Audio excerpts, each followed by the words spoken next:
That is right. Welcome back to another edition, the 7th to be exact, of With All Due Respect, the JDS Sports Show that will soon be the greatest in the country. And it's clear to me that coming into this morning, one of us is extremely excited and happy, while the other one is quite low, down, modest, low-key, very upset. As always, brought to you by the great man, the Oracle at the Village Sport Balmain, a great store for all your sporting goods. Daniel, hit me. Let's get straight into it with your first headlines of the headline segment. Let's try it. My first headline this week is Para back. No. Para back. They take down the Panthers in extra time. Moses has been re-signed. Should they be in people's top four? I don't think so. Daniel. Yes, they defeated the reigning premiers in Golden Point, but is that field goal in a regular season game, once you're 0-3 in the season, worth $1.2 million? Look, I don't know. And personally, I don't think they're back. I think they're still going to be on a bit of a fluctuation. But the thing is, the 3 games they've lost to start the year, they haven't played bad. They've played good. They've just been outplayed. Yeah. You know, they lost to... Storm, Manly. Manly, they played great. But still, Manly just outplayed them that week. Well, the high-scoring affair. I don't think they're back. I don't think they should be in people's top four. I'm hearing people say that they should be in the top four after that. Top four. I don't think they should be in people's top four. Any names? No names. Okay. No names. Joel, what's your next one? I've got that the Swaliti to be a Wallaby from 2025. Now, this happened. This seemed to happen very quickly. This seemed to happen very quickly. I'm convinced that Joey is the definition of a money grabber now, or money chaser rather. He moved from South in his early career to Roosters for the money. Now he's moving from the Roosters to the Wallabies, rugby union in general, for a reported $1.6 million a year. I believe that's what that's what Hoops is reporting. Gordon Tallis on Triple M had a great analytical mind on this situation, saying he's leaving to basically play in front of 5,000 people and get paid a lot more, triple his NRL payment. Now, he joins a number of other players who have done this before, the likes of Lottie Takiri, Matt Rogers. Will he come back, Daniel, though? Will he come back? I think he will come back. I think it's a bit... He'll get bored. Like, he's just going to... Is he just playing for the Wallabies? I'm not... Is he playing for a team? The thing is, he's going to play the World Cup, the Rugby Union World Cup. He's obviously... I think they select the team. I'm not sure how the system works. Yeah, really I'm not sure how the system works, but if he comes back, where's an early prediction of where you think he may go? Where do you think he will end up? Back to the Roosters? The Roosters are always that team that lures players back, and then you think, how can they even afford this guy? And then they get him. I don't know why. But I'm getting a West Tigers. I'm getting a West Tigers vibe around all of this. Look, imagine him in the number 1 jump off of the Tigers. I tell you what, once he learns how to actually pass the ball, he could be great. He could be great. Daniel, what have you got for me next? The Battle of Brisbane. The Broncos take out the first Battle of Brisbane, meaning Suncorp stays theirs, as Katoni said. But the Dolphins look like they really missed Felice, Kafusi. But my biggest takeaway is the MILF. The MILF played pretty good. Played pretty well for the noise that was around it to start the year. Well, I think going into this game, he was always going to play well. One of his former teams dropped from the Broncos, dropped from the Dolphins as well. He wants to prove a point. He's a big game player now. I mean, at the start of the year, I was saying he call him a big game player. Well, not a big game player, but it was a big game, and he's a good player, big game player. See the resemblance? Anyways, moving on. That was not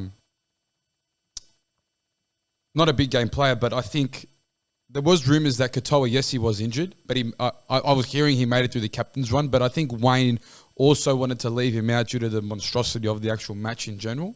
50,000, Suncorp Stadium, the kid's 4th game of his NRL career. I think Wayne was smart.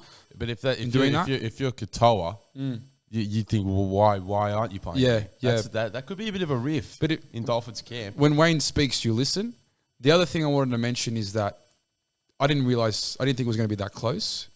I thought the Broncos would have I thought it would have been the same thing as last week. I think close for 60 or 70 minutes, and then the Broncos just run away with it in the end. Yeah. But the Dolphins' depth, you don't know their names, but they're not bad players.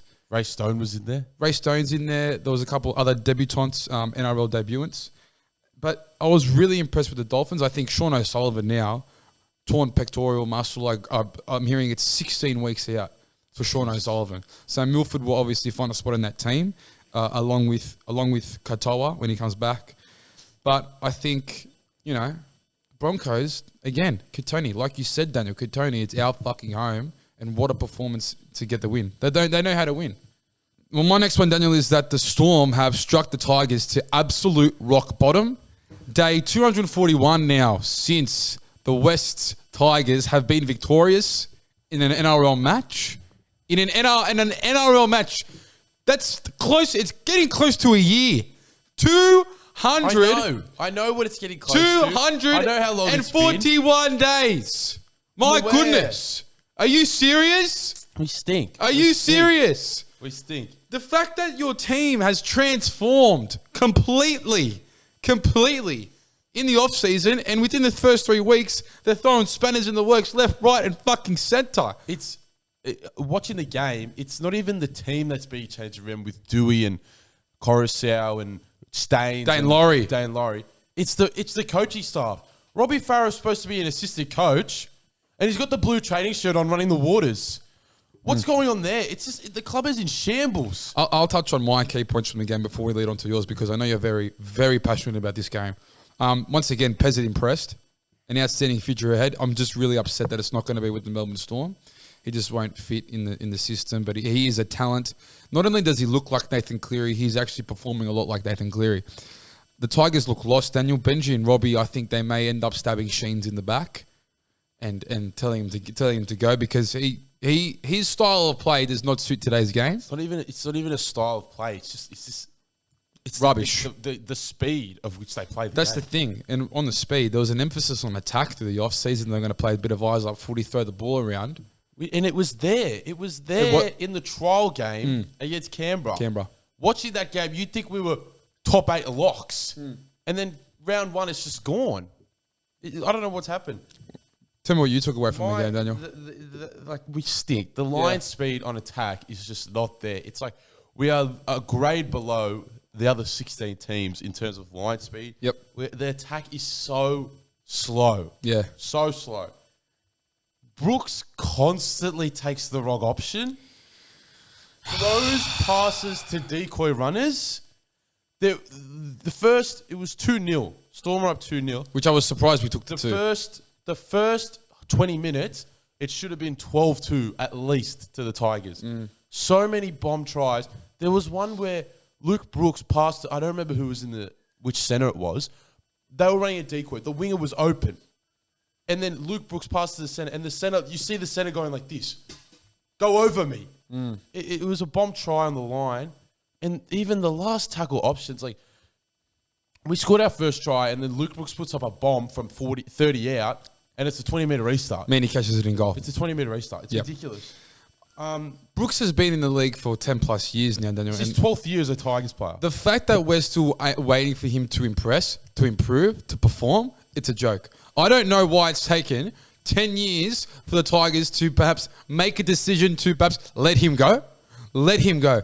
Anyone else in that team, it's like he's cursed in that squad.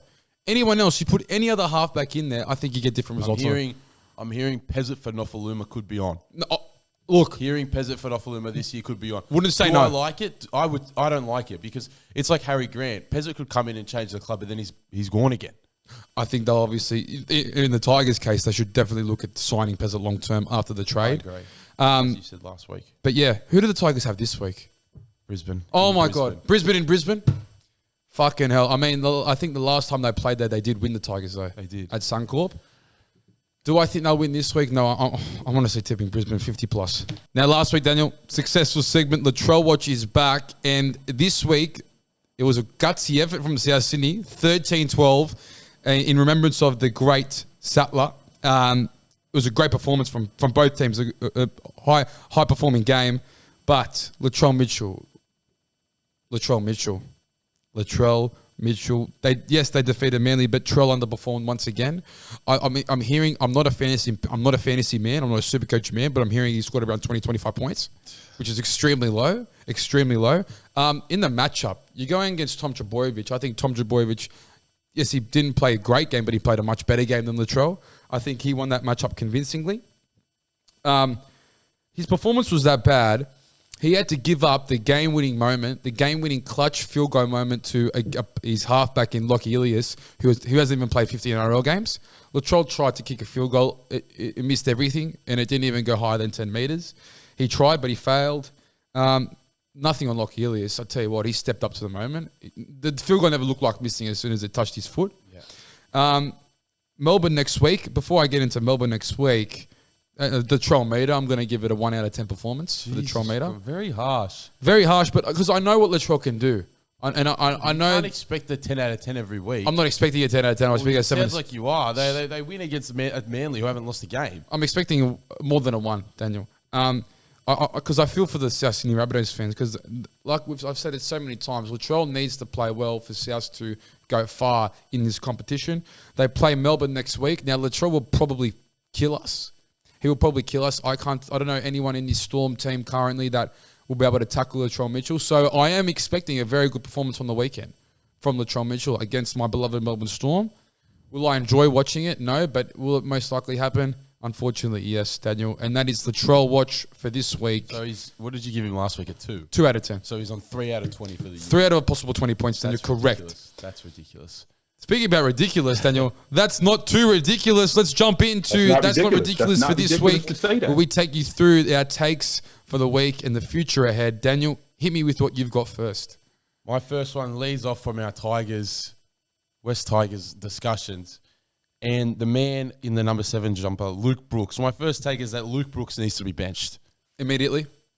And I think that our spine should be Wakeham 7, Dewey 6, Laurie 1, Appy 9, Brooks 14. I don't even have him in the 14 jumper personally. No, you have to. You have to. No. The biggest benefit of that is that Brooks is off the field and that the ball isn't on his hands. Yeah. On the weekend, Laurie was the 14, and it was absolutely useless. Forced. If it's enforced. It was forced. It's useless off the bench, especially when you pretty much panic and just chuck him on the field for 9 minutes, the last 9 minutes of the game, just to see if he can, whip something up on attack when he really doesn't have a position. And I feel like whenever a player is in that sort of situation, not just Dane Laurie, but anyone in that situation, when they get thrown on, it's a panic move. It was panic. It's because they're losing, they need a spark. It's a panic move. It's just there's no composure in the club at the moment.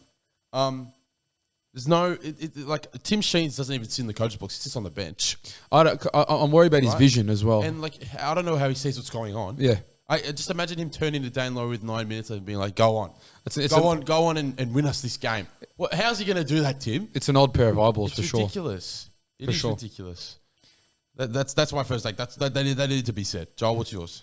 Well, Daniel, my one is that the Melbourne Storm will defeat the South Sydney Rabbitohs on Friday night. So you just said that you're not going to win. Should this happen? No, this should not happen. Melbourne Storm should not. You say that it's scared. You're showing fear when you say that. Just like how you said the Tigers should be the favourites. I am. Daniel, I am. You know that if they lose, you need an excuse. I am showing fear. Don't get me wrong. I am showing fear, but as a fan of any team, any sport, you have to show a bit of confidence, a bit of transparency. Now, this is a very injured lineup against a strong South team on paper. Yes, they're missing 6 front row forwards, but I could not care less. Why do I think they can win this game, the Storm? Why do I think we can win this game? Well, I am undefeated at attending Storm games this year. Obviously, attended the Eels game when we won. 1 for 1. Now, the Storm, last time I checked, they were $2.40 to win the match. That is incredible. $2.40 to win the match. That's pretty high. Last time we played at a call, we lost 24-12, but Grant Anderson was in the team, so I'm not counting that game. So the last time we really played at a call, we won 50-0. Now, the boys have to take some confidence into that. Yes, our team was a lot stronger. Yes. I'm not too sure if Pappy was in the lineup, but we had Munster, Hughes, Nelson. The whole crew was there. Obviously, Addo Carr scored 6 tries that match, if you can recall. I do remember that. I think going to the game, we have the better forward pack. Yes, South have a lot of injuries, but we've got Tui back in the team. Brodson Garlic can play a bit of footy. And now this makes me lead to the point we have to go through the middle. We have to play our game through the middle and play off the back of that. The biggest thing for me is that Green Innocent is in the team, and this may be one of the greatest upsets in South's first Storm history. Daniel, what's your next take? My next take again. This is the Tigers. Don't tell me it's the Tigers. It's not Tigers related, is it? The Tigers will go 0-9. Now this is concerning, considering you said they may go 4-1. But that was before, that was off the Canberra performance. Yep. 0-9. 0-9. 0-9. Fuck. That leads me into Tim Sheens will be sacked. Oh. And that leads me into the club will be fucked. Shit. Next week we've got Brisbane. Yep. And then we've got Para on Easter Monday. You never know. A question mark on Para on Easter Monday. That's always open. It was our first win last year. Was it actually? It was. Hastings field goal. So you have no improvement from last year if you win that game? No, none. Wow. Then we've got the bye. And then we've got Manly. Where? And then we've got Penrith. Home, away? Doesn't matter. Doesn't matter. Doesn't matter. Yeah, so if this happens, Tim Sheens will be sacked. And then during the week, I had a thought. Why the fuck is Tim Sheens the head coach of the West Tigers? What do you mean, why? When you think about it, in 2012, he was sacked from the club. He's been sacked from every club he's been at since. And somehow he's our solution. So we've had Tim Sheens bring us mediocrity in 2012. Sacked. Every coach since, less than mediocre. Sacked, all of them sacked. Yep. Then it brings us back to Tim Sheens. If Benji is thrown in before 2025, we're fucked. Yeah. So who do you think they bring another I don't think they will. I think they'll put Benji in, and then they'll bring, Robbie will be an assistant. Maybe you look at a Brett Hodgson ex teammate coming in. It's ridiculous. If Benji Marshall is the head coach of the West Tigers this year, we'll get the spoon. I want to know if the team. This is what's going to cause issues as well. If the team goes, say we go, say our first wins against Para, and then look, if our first wins against Para, we're not beating Manly, we're not beating Penrith. You could go on another 6-game losing streak. Exactly. Benji is supposed to be learning from Tim Sheens. He's going to be thinking, what is this guy teaching me? Yep. What am I supposed to be learning here? I could do a better job. Could be a riff in the coaching.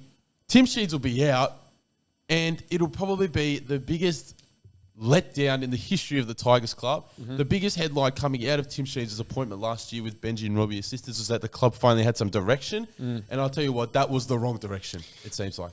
It seems like it a lot, Daniel. I think that Robbie, he's not built for the coach's box for sure. I think having him in the blue shirt running the Waters is a lot better. Well, he's done that before. Yeah. Look, Sheens' philosophy, it genuinely pisses me off. Yeah. The things he says in the press conference. I mean, you want to touch on what you were telling me? Yeah. About what he said about the second half performance. The second half. I told them to go out and win the second half, and they did. Yeah. Tim Sheens, there's two halves to the game, mate. Yep. Like, tell him to win the first half. He goes, we lost the game in the last 10 minutes of the first half. That's a great mentality to have. Yeah. We did, that was abysmal that last 10 minutes. What's the point of coming out in the second half? Exactly. We won the second half, good on him, but you need to win a game. You need to win a game. Yeah. It's constantly frustrating, and he shits himself during the week, and he rearranges the team. Yep. And it doesn't work. It doesn't work. Daniel, have a sip of water because that was extremely passionate. While I'll move on to the next take. I'm buying into the hype, Daniel. I'm buying into the hype. I think the New Zealand Warriors will make the top 8. Look, I had that written down, and I changed it. I think it's a different feel. Andrew Webster, as the head coach, has brought a more mature play to the squad. They've had the underrated acquisitions throughout the year. I think Dylan Walker is a great player off the bench for them. And the thing for me is that Mount Smart seems impossible to win at. No matter who it is, the Warriors always have that instant edge. And I think we haven't seen them play at Mount Smart for the last 2 or 3 years. It's obviously been a disadvantage for them.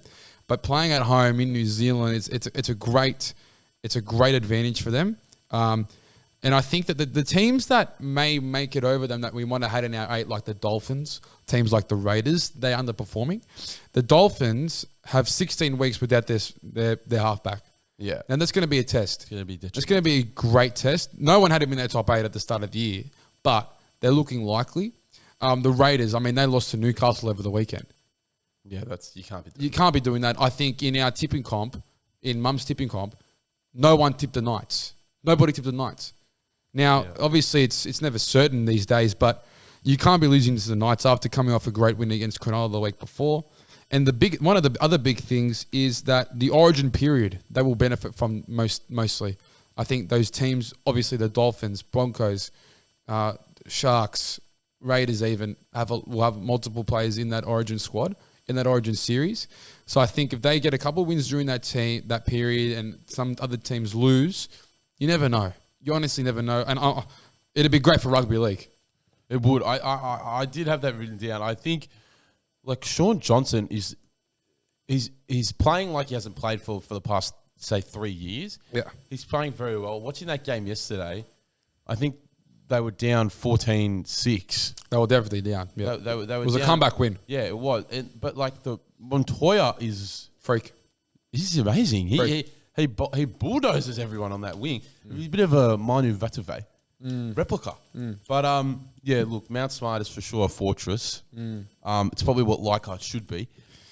Daniel, I think you got to take a break from this Tigers. I think everyone has to take a break. I'm losing sleep. I think everyone has to take a break, relax, reassess, and move on. So that wraps That's So Ridiculous. Now we're going to head into the JDS3, where Joel this week is going to take us through, in the spirit of South versus Storm, his top 3 most delusional comments he's heard from South Sydney fans. Yes, that is correct, Daniel. In the mood of South versus the Melbourne Storm this Friday night, I'm going to be taking you guys through the top 3 most delusional things I've heard from South Sydney's Rabbitohs fans, with all due respect. Number 3. Latrell Mitchell's field goal in round 2 of 2022 against the Melbourne Storm, 2-point field goal, that field goal that is, was better than the one we saw on the weekend through Nathan Cleary. Now, yes, both were absolutely outstanding. Latrell's was good, but there's no doubt that it wasn't as good. Latrell's 45 metres out directly in front of the black dot. Nathan Cleary, off a penalty tap, 45 metres out, 10 metres to the right of the posts. I'm taking Nathan Cleary's over Latrell's every day of the week. And let's remember, in that Storm game, Latrell missed a kickable conversion, 10 metres to the right of the post to steal the game, but instead he missed it and he had to kick this field goal. Number 2. Cody Walker is a better player than Cameron Munster. Now, I still can't believe some people actually support this statement. Cody is one of the best on his day, but he will never surpass the candy man that is Cameron Munster. Munster, 2 Dally M 5'8" of the years to Cody Walker's 0. Cameron Munster, multiple Australian Kangaroo representative performances and World Cup winner compared to Cody Walker's 0 caps. Munster, 2 premierships to Cody Walker's 0. With all due respect, there's no comparison, there's no competition every day of the week, and this is not even a biased comment. I'm taking Cameron Munster, Odie Walker in any side. And number 1, Greg Inglis is the greatest fullback of all time. Now, it's a topic for this discussion, don't get me wrong, but this gets me every single time someone says this. Yes, he is one of the best we've ever seen, there's no question. But South fans are adamant that GI is the best. I have even heard, and yes people, I'm being serious, I have heard that Greg Inglis is the greatest NRL player of all time. God damn it, come on. Let's think here. For me, the greatest is obviously Billy Slater, fullback that is. He individually changed the way the fullback position is played in today's game. Every team, both representative and club level, Billy Slater was played at fullback instead of Greg Inglis. Yes, Greg Inglis was a great centre, but preferred position being fullback, and Slater was selected every single time over him. It's like I said, it's a discussion, but Greg Inglis for me is the 2nd greatest fullback of all time. Wow, there's definitely some fans out there that need to take a look at themselves in the mirror after some of those. Not naming names. Anyway, that's with all due respect for this week, episode 7. Great episode, Daniel. Loved it. Loved every second of it. Another week where we're talking about the Tigers losing, talking about what they need to do, and I'm really getting sick of it. Me too. Obviously, next episode, I could be a very happy man or I could be a very distraught man. Look, me too. You know, the Broncos haven't lost, and there's a first half of everything. Exactly. There's a first half of everything. Exactly, Daniel. Anyway, like, comment, share, subscribe. See you at the South game.